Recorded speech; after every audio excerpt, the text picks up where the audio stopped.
Tom Silverstein. Well, so they looked good for one half against Pittsburgh. The first half was endemic of all the problems they have on offense, and somehow they kind of got it together in the second half. They can thank Tucker Kraft for a lot of the good things that happened, but also Jordan Love played a really uh, smart, masterful game and just taking whatever Pittsburgh was going to give them. Well, they were pretty much put in that same situation against Carolina. Teams are taking their chances on whether to stop Josh Jacobs or deciding, that they're not going to worry about Josh Jacobs and they're going to play their safeties back and they're going to prevent Jordan Love from throwing deep.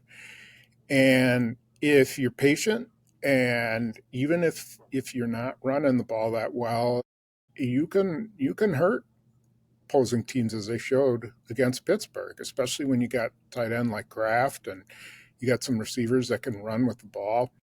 You can use Christian Watson to kind of force the safeties to go deep and then work some stuff over the middle. Well, they did it a little bit. Like the first drive they came out, they looked like they were going to be it was going to be a continuation of the Steelers game, and then they fumbled. Their rookie Savion Williams fumbled, and then they sort of lost their patience, and Love started throwing some deep balls that he shouldn't.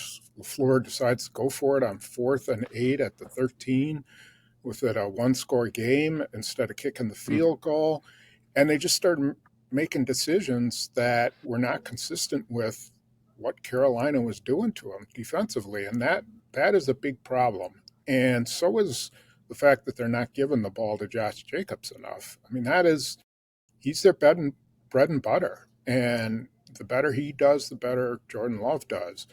And so they're just really out of Mm. sync. LaFleur's got to do some sort of soul searching in terms of how they're going to run their offense, what they're doing up front with their offensive line, what their philosophy is going to be, because they've gotten into being kind of a soft team.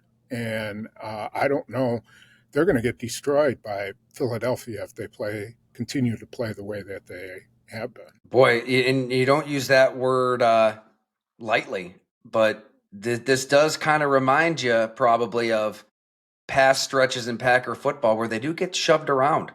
And you lose to Carolina at home. How can you not use the word soft?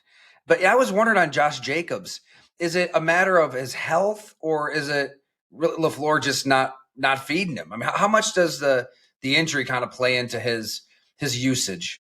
The injury is a little bit of a factor. He's lacking a little bit of the explosiveness that he's had, but he's not Saquon Barkley in the sense that he's a threat to go 60 yards. He's the kind of guy who's going to break tackles. He's going to get 6, 8 yards, when he's at his best.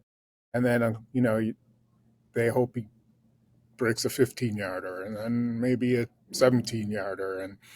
And he's going to, but he started out that game averaging 7 yards a carry. And, then maybe he gets stopped for 2 yards and they sort of panic about it. And then they, just decide, okay, well, we're not going to, we're going to try to get fancy and we're going to throw these slip screens. And instead of being really a power running team, which is what they really should be, they just get kind of caught up in I don't know. Sometimes it's like they're throwing darts at offensive philosophies, and they don't really have uh, a standard. They don't really have something they can just lay their hat on, and that's to me that's been all season. They have these great moments, and sometimes it's because Jordan Love's playing lights out. Sometimes pass protection's been good, and then other times it's they don't look like they did against the Panthers. They look just out of sorts.